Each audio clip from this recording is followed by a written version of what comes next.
제2장. 내 아들아, 내가 만일 나의 말을 받으며 나의 계명을 내게 간직하며 내 귀를 지혜에 기울이며 내 마음을 명철에 두며 지식을 불러 구하며 명철을 얻으려고 소리를 높이며 은을 구하는 것 같이 그것을 구하며 감추어진 보배를 찾는 것 같이 그것을 찾으면 여호와 경외하기를 깨달으며 하나님을 알게 되리니, 대저 여호와는 지혜를 주시며 지식과 명철을 그 입에서 내심이며 그는 정직한 자를 위하여 완전한 지혜를 예비하시며 행실이 온전한 자에게 방패가 되시나니, 대저 그는 정의의 길을 보호하시며 그의 성도들의 길을 보전하려 하심이니라. 그런즉 내가 공의와 정의와 정직 곧 모든 선한 길을 깨달을 것이라. 곧 지혜가 네 마음에 들어가며 지식이 내 영혼을 즐겁게 할 것이요, 근신이 너를 지키며 명철이 너를 보호하여 악한 자의 길과 패역을 말하는 자에게서 건져내리라. 이 무리는 정직한 길을 떠나 어두운 길로 행하며 행악하기를 기뻐하며 악인의 패역을 즐거워하나니 그 길은 구부러지고 그 행위는 패역하니라. 오늘의 말씀은 우리가 요리할 때 레시피를 보면서 요리하는 것 같이 하나님이 우리에게 지혜를 받을 수 있는 레시피를 주십니다. 8가지의 성분을 주십니다. 말을 받아들이고 마음속 깊이 간직하고 귀를 기울이고 명철에 마음을 두고 외쳐 부르고 소리를 높이고 은을 구하듯 보석을 찾듯 찾는 것입니다. 이 8가지의 성분을 갖고 있는 삶은 5절에 보면 그렇게 하면 너는 주님을 경외하는 길을 깨달을 것이며 하나님을 아는 지식을 터득할 것이라고 하나님이 말씀하십니다. 이런 8가지의 성분이 있는 삶은 레시피를 따라가는 것 같이 하나씩 해보는 삶이 아니고 몸부림치면서 하나님을 찾는 삶입니다. 예레미야 29장 13절에는 너희가 진심으로 나를 찾고 구하면 나를 만날 것이다 라고 하나님이 약속을 하십니다. 우리 유스 그룹에 학생이 한 명 있는데요. 그 학생이 한 달 전에 기도 제목으로 지혜를 받을 수 있게 부탁을 했습니다. 그때 기도하고부터 열심히 지혜를 찾는 삶을 살고 있습니다. 아직까지 믿음의 확신이 없어서 다음 학기 전까지 믿음과 성령님을 받을 수 있게 또다시 기도 제목을 나누어 주었습니다. 그래서 이제는 매일 큐티를 하고 혼자만 하는 게 아니라 친구도 같이 할 수 있게 우리 매일 성경을 나눈다고 말을 해 주었습니다. 이 학생은 우리의 말씀같이 지혜의 귀를 기울이고 명철에 마음을 두고 슬기를 외쳐 부르고 명철을 얻으려고 소리를 높이는 삶을 살고 있습니다. 이 학생 위해서, 그리고 우리 유스의 아직 믿음이 확신하지 않은 학생들을 위하여 지혜와 믿음을 받을 수 있게 기도 부탁드립니다. 그러면 주님을 경외하고 두려워하는 것이 무엇일까요? 구약에는 주님을 경외해야 된다는 테마가 처음부터 끝까지 있습니다. 이 경외와 두려움은 하나님의 거룩하심과 능력을 체험할 때 생겼고요. 이 경외를 통하여 하나님을 순종하게 되었고요. 이 경외를 통하여 다른 우상들을 따라가지 않고 하나님을 따라갈 수 있는 능력을 받았습니다. 그리고 잠언을 통하여 주를 경외하는 것이 지혜의 시작이고 겸손함과 의로운 삶이고 그리고 축복받은 삶이라고 말씀을 합니다.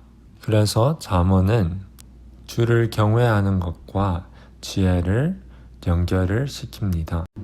이런 지혜와 주님을 경외하는 삶을 갖고 있었던 분이 있었을까요?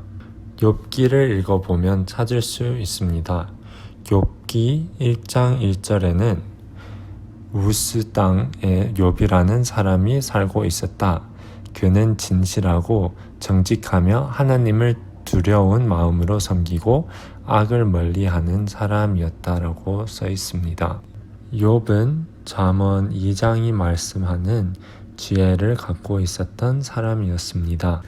욥기 28장 28절에도 같은 말씀이 있습니다. 그러고서 하나님은 모든 인류에게 이렇게 말씀하셨다.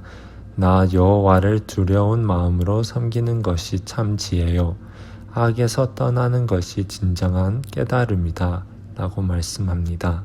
우리 세상은 지혜가 똑똑하고 빨리 생각하고 결정을 잘 만들 수 있는 것이라고 생각합니다.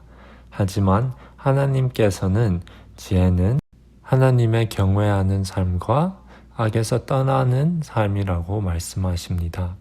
하나님의 말씀이 진실이라면 우리가 성적이 좋았든지 대학을 나왔든지가 중요한 게 아니고 주를 경외하고 그리고 그것을 통하여 주의 말씀을 순종하면서 악을 떠나는 삶을 사는 것이 진짜 지혜로운 삶입니다. 저는 대학생일 때 철학을 전공했습니다. 영어로 철학은 philosophy입니다. philosophy는 그리스 언어로 phil 하고 소피아를 붙인 언어입니다.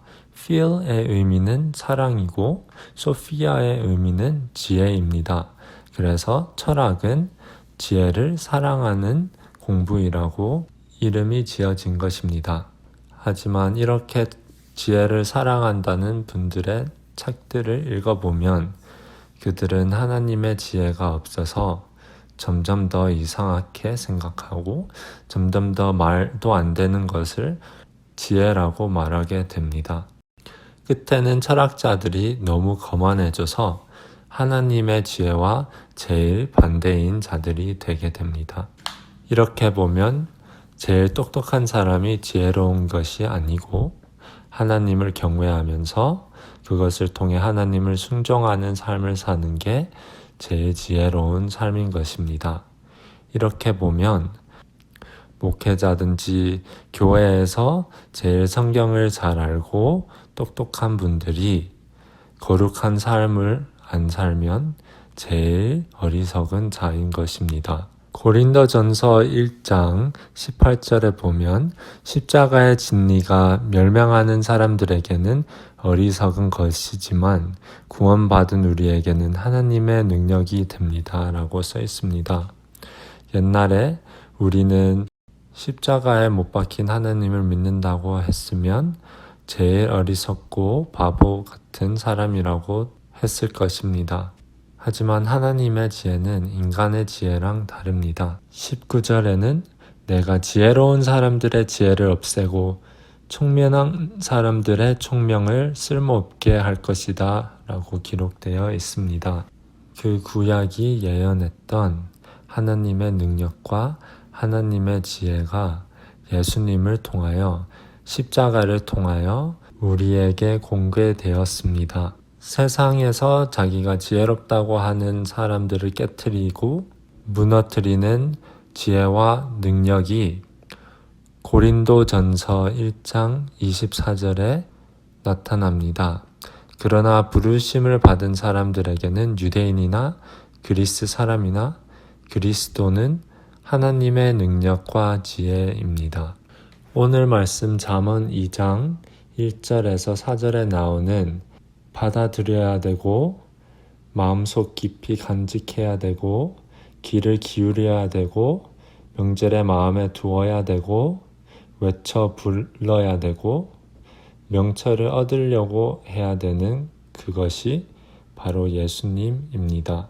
예수님을 몸부림치면서 보물같이 찾을 때에 우리가 하나님을 경외하는 삶과 악을 떠나는 삶을 살 수 있습니다. 그래야지만 우리가 정말 지혜로운 사람이 될 수 있습니다. 기도하겠습니다.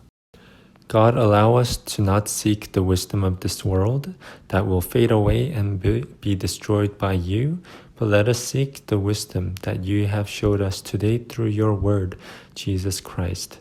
Lord, for everyone else, it is foolishness, but it is your power to save to all those who believe. Let us not be ashamed of your power.